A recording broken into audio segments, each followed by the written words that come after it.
Saudara, Anda kembali menyaksikan info terkini pukul 10 waktu Indonesia Barat bersama saya Andin Wijaya. Saudara, jelang Ramadan, konsumsi daging sapi di kota Tasikmalaya menurun drastis hingga 60% bila dibandingkan dengan tahun sebelumnya. Permintaan pasar menurun karena banyak pelanggan yang takut keluar rumah serta banyaknya warung yang tidak berjualan. Setiap tahunnya permintaan daging sapi jelang bulan Ramadan selalu meningkat. Namun tahun sekarang yang berbarengan dengan masa pandemi COVID-19, permintaan sapi turun drastis akibat daya beli masyarakat yang menurun. Seperti yang terjadi di rumah potong hewan RPH Kota Tasikmalaya yang biasanya mampu memasok 40% kebutuhan daging di Kota Tasikmalaya, kini di masa pandemi jelang Ramadan menurun drastis hingga 60% bila dibandingkan dengan tahun sebelumnya. Permintaan pasar yang menurun ini akibat pandemi COVID-19, sehingga masyarakat takut keluar rumah serta banyaknya warung yang tidak berjualan. Jika jelang Idul Fitri pandemi COVID-19 belum berakhir, diperkirakan konsumsi daging akan terus berkurang akibat menurunnya daya beli masyarakat. Demikian info terkini, saksikan kembali info terkini pukul 11 waktu Indonesia Barat. Dan untuk Anda yang ingin memperbarui informasi mengenai COVID-19, Anda bisa memindai QR Code di layar TVRI. Terima kasih, sampai jumpa.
Halo teman-teman, hari ini kita kembali belajar di rumah untuk menghindari penyebaran COVID-19.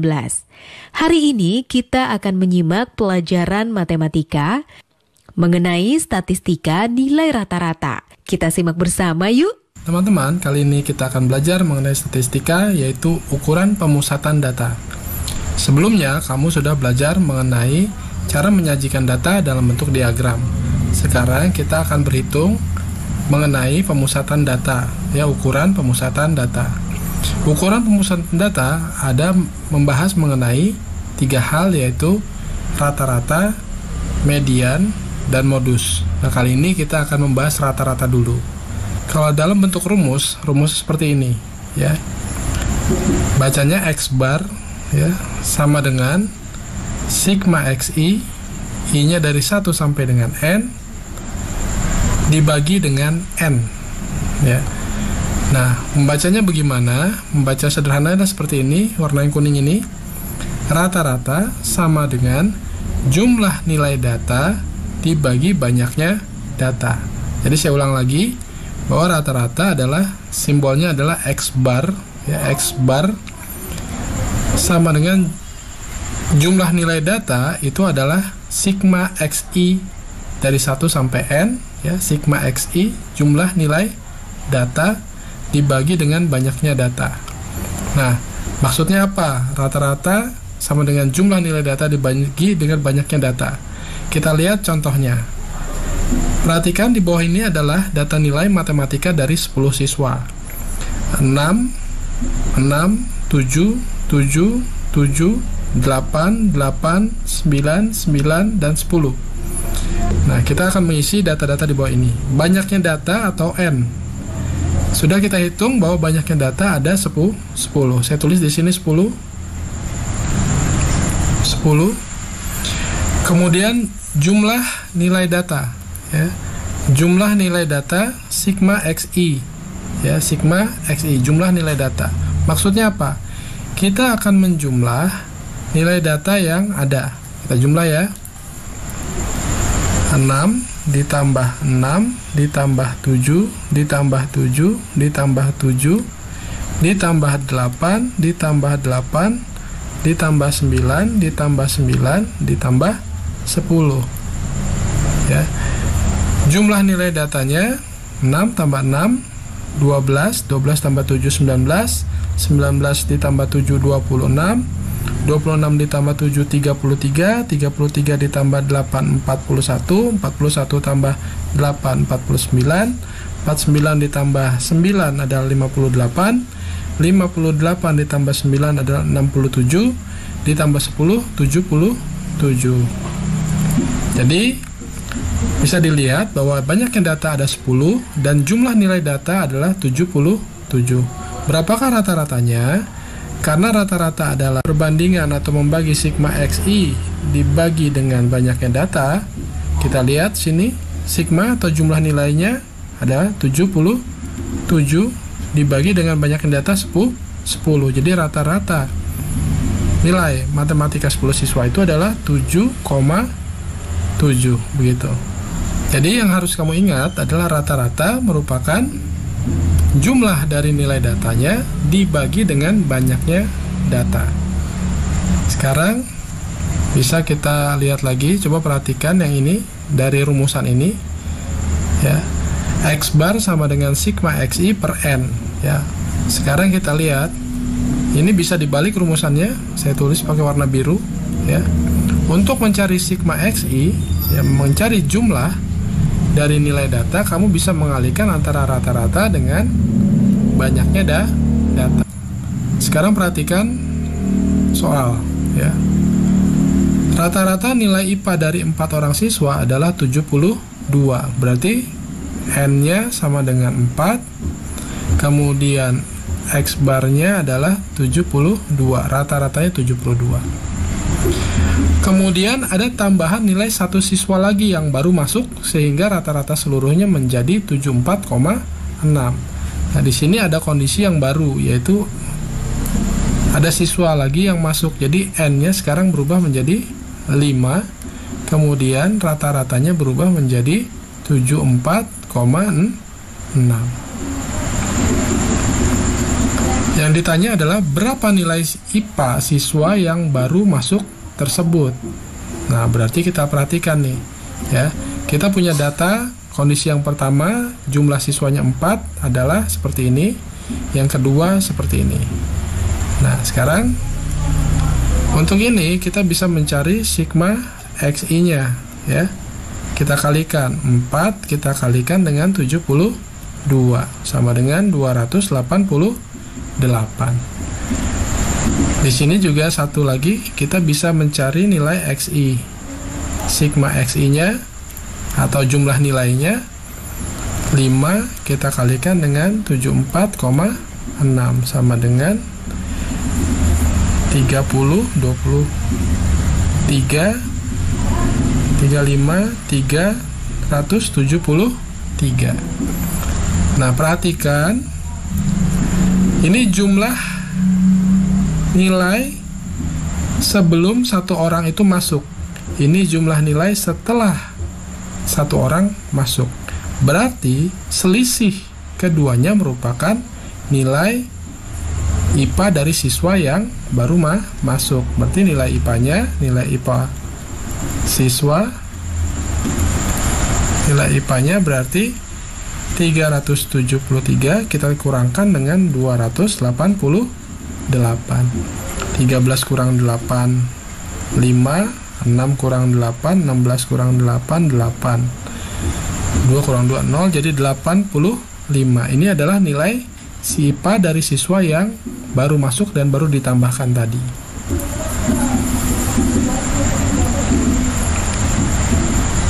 Nah, sekarang kita lihat soal yang nomor 2. Nilai rata-rata ulangan matematika dari 28 siswa adalah 6,5. Jadi saya catat dulu di sini. N-nya 28. rata-ratanya adalah 6,5. Kemudian jika digabungkan dengan 4 siswa yang nilai rata-ratanya 7,3, maka nilai rata-rata gabungan ada berapa? Nah, ini sekarang kita lihat ada 4 orang siswa, N-nya 4, rata-ratanya 7,3. Yang ditanya adalah nilai rata-rata gabungan. Kalau kamu perhatikan di sini, N-nya kalau digabung menjadi 28 ditambah 4 sama dengan 32, ya. Sekarang kita lihat, untuk mencari rata-rata kamu tinggal butuh berapa jumlah nilai seluruhnya. Nah, berarti kita cari sigma XI di sini, yaitu 28 dikali 6,5, ya, sama dengan 182, ya, jumlah nilai untuk 28 anak, sedangkan jumlah nilai untuk 4 anak itu sama dengan 4 dikali 7,3 sama dengan 29,2, ya. Nah, sekarang untuk sigma jumlah nilai gabungannya itu berarti 182 ditambah dengan 29,2 sama dengan 211,2. Nah, dari sini, ya, dari data ini kita bisa mendapatkan bahwa X bar rata-rata gabungan itu sama dengan jumlah nilainya sigma XI-nya per jumlah data. Jadi 211,2 dibagi dengan 32 sama dengan 6,6. Inilah data atau nilai rata-rata gabungan dari 28 siswa ditambah 4 siswa. Nah, teman-teman, demikianlah pelajaran materi mengenai ukuran pemusatan data yang menghitung rata-rata. Nah, teman-teman, sudah menyimak penjelasan tadi ya? Sekarang saatnya kita menjawab pertanyaan ini. Data hasil pengukuran tinggi badan siswa kelas 12 sebagai berikut. 165 cm, 167 cm, 167 cm, 168 cm, 169 cm, 169 cm, 170 cm, 172 cm, 175 cm. Berdasarkan data tersebut, dikatakan bahwa terdapat lebih dari 2 siswa yang memiliki tinggi badan di atas tinggi rata-rata siswa di kelas. Jelaskan pendapatmu tentang pernyataan tersebut.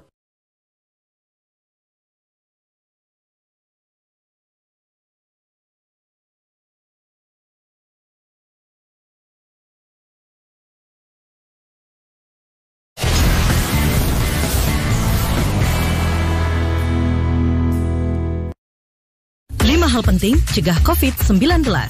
Pertama, sering cuci tangan pakai sabun.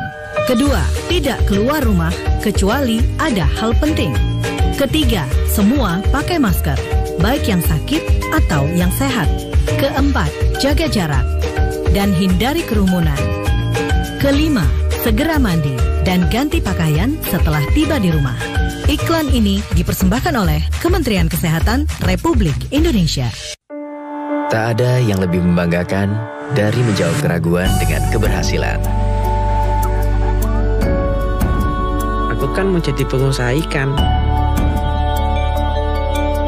Karena kutemukan jurusan dan pelatihan yang kuperlukan.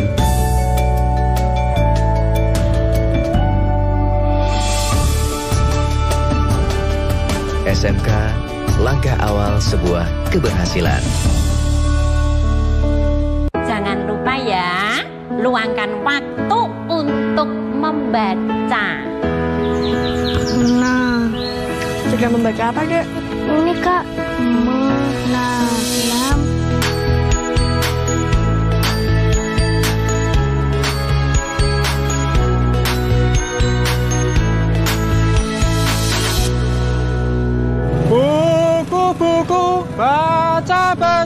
Buku baru. Saudara, dalam video amatir terlihat petugas medis ketika merawat seorang pasien kategori pasien dalam pengawasan penyakit COVID-19. Informasi teraktual seputar COVID-19. Pembatalan beberapa penerbangan memang sudah mulai terjadi sejak adanya informasi virus corona masuk ke Indonesia. Pantauan, pencegahan, penanganan wabah virus corona. 13 rumah sakit yang tersebar di 7 kabupaten dan 1 kota sebagai rumah sakit rujukan pasien COVID-19 ini. Kami hadirkan dalam info terkini COVID-19. Dan tentunya kami akan menghadirkan informasi dari COVID-19 dari berbagai macam daerah dan juga mancanegara. Setiap hari, pukul 7 dan 16 waktu Indonesia Barat.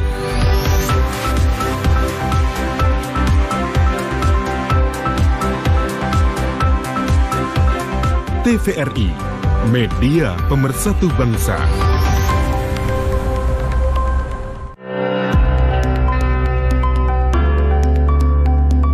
Bulan suci penuh berkah kembali tiba.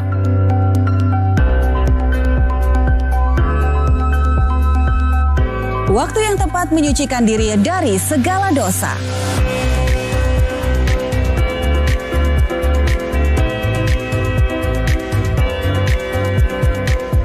Saksikan konser Marhaban Ya Ramadan bersama saya Dewi Gita. Bersama saya Lutfi Oktavian. Bersama saya Rina Fahlevi. Dan saya Tengku Fajri, tentunya hanya di TVRI, media pemersatu bangsa.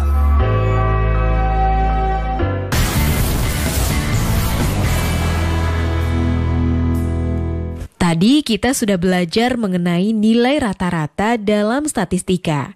Sekarang kita coba yuk menghitung rata-rata waktu tempuh dari 5 rute penerbangan terpanjang di dunia. Catat dulu ya pertanyaannya sebelum kita melihat tayangan berikut dan perhatikan baik-baik tayangannya. Dan perhatikan baik-baik tayangannya agar kalian bisa menjawab pertanyaannya. Dari 5 penerbangan terpanjang di dunia, berapa rata-rata jarak tempuh penerbangan ini?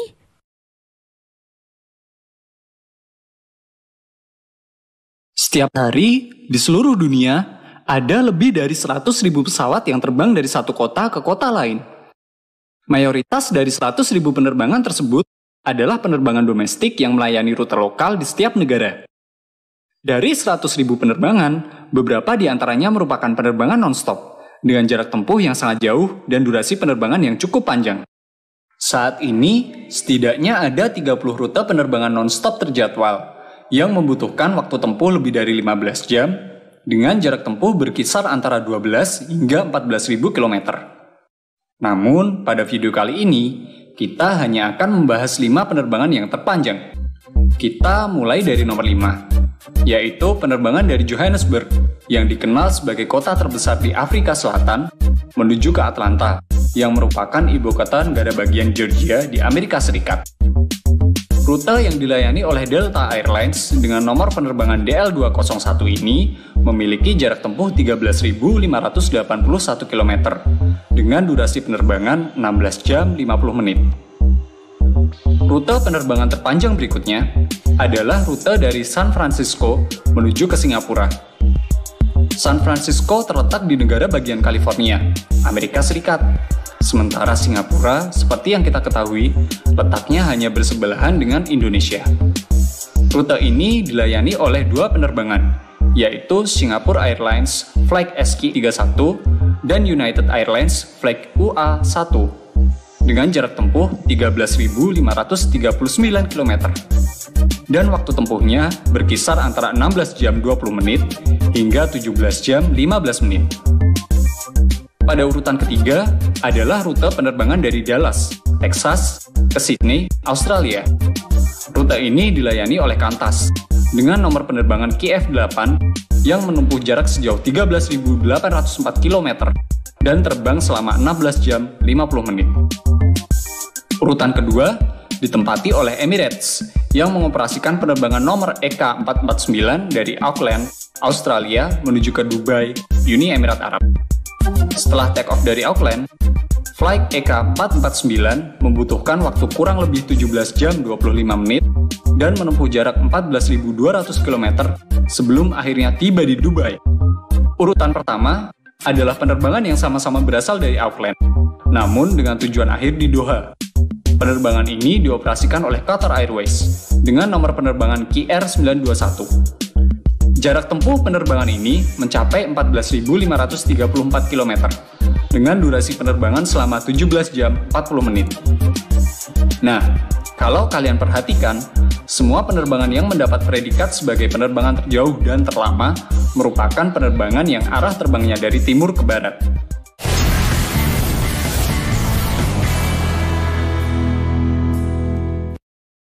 Lima hal penting cegah COVID-19. Pertama, sering cuci tangan pakai sabun. Kedua, tidak keluar rumah kecuali ada hal penting. Ketiga, semua pakai masker, baik yang sakit atau yang sehat.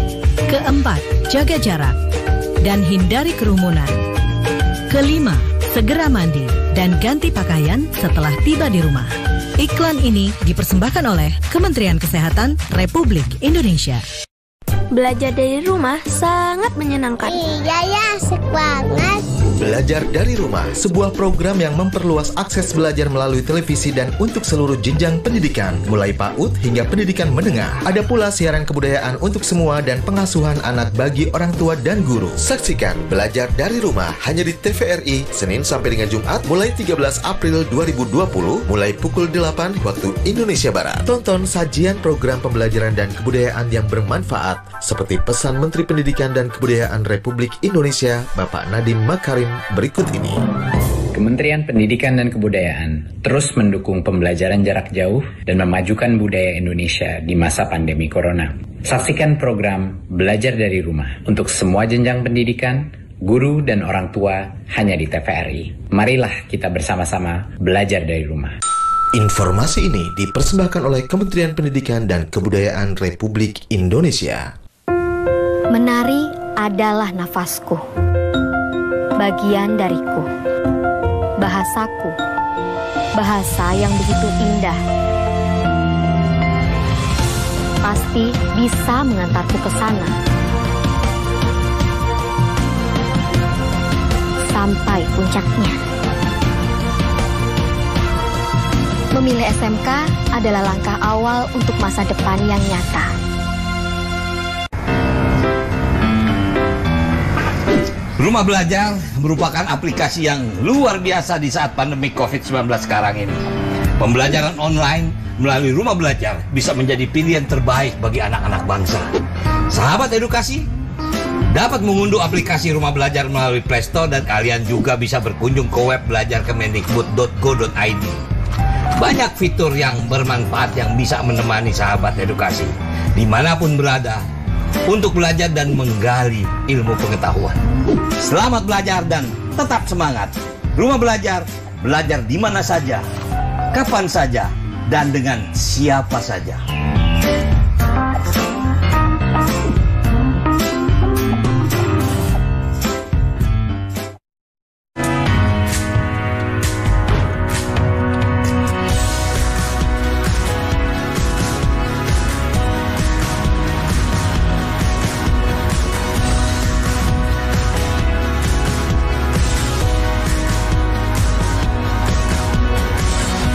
Informasi aktual paling terkini, tersaji lengkap dan segar untuk disaksikan.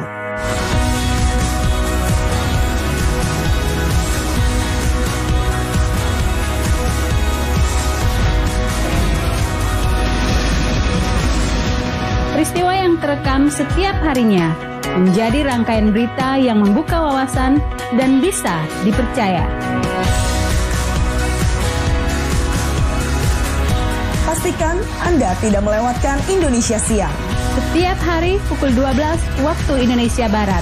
Hanya di TVRI, Media Pemersatu Bangsa.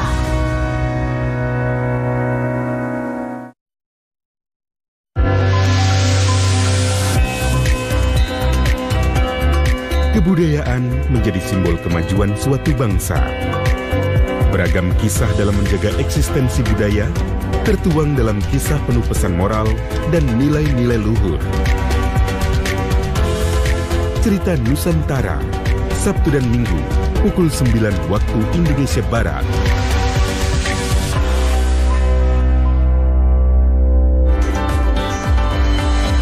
TVRI, media pemersatu bangsa.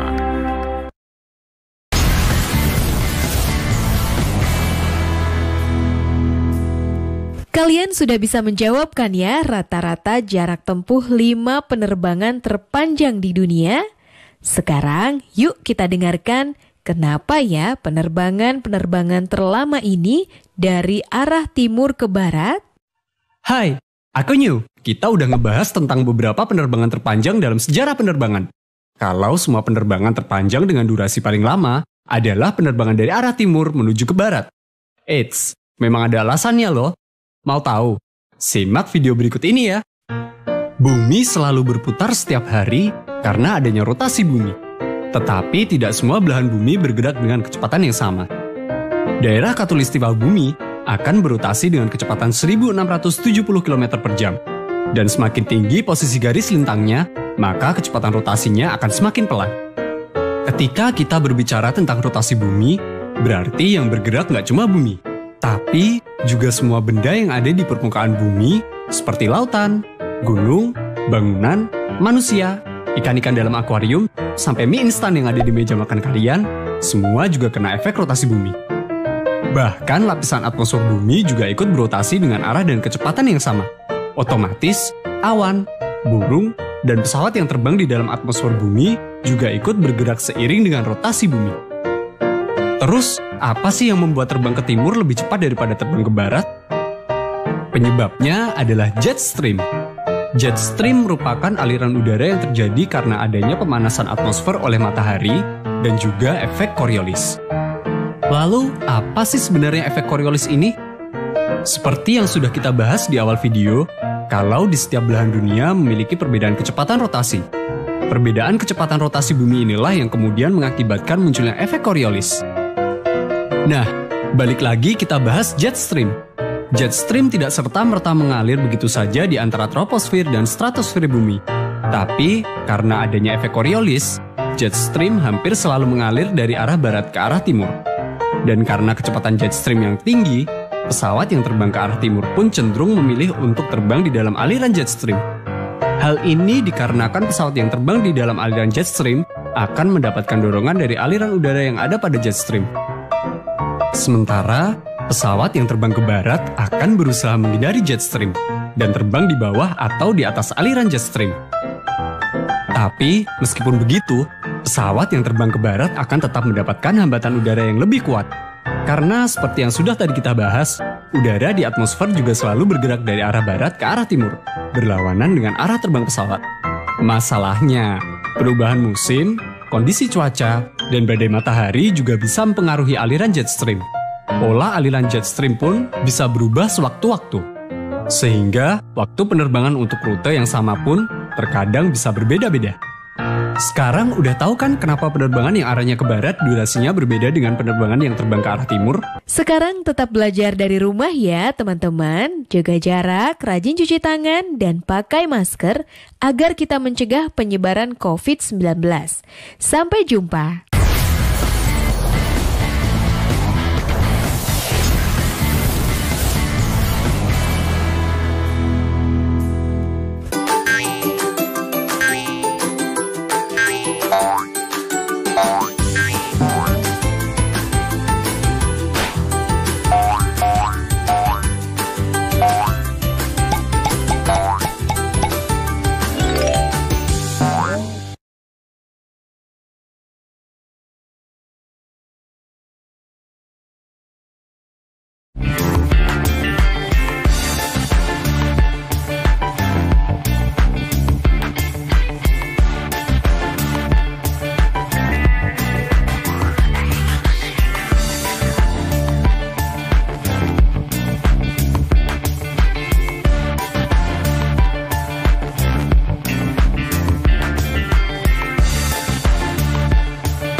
warahmatullahi wabarakatuh. Senang sekali keluarga Indonesia bisa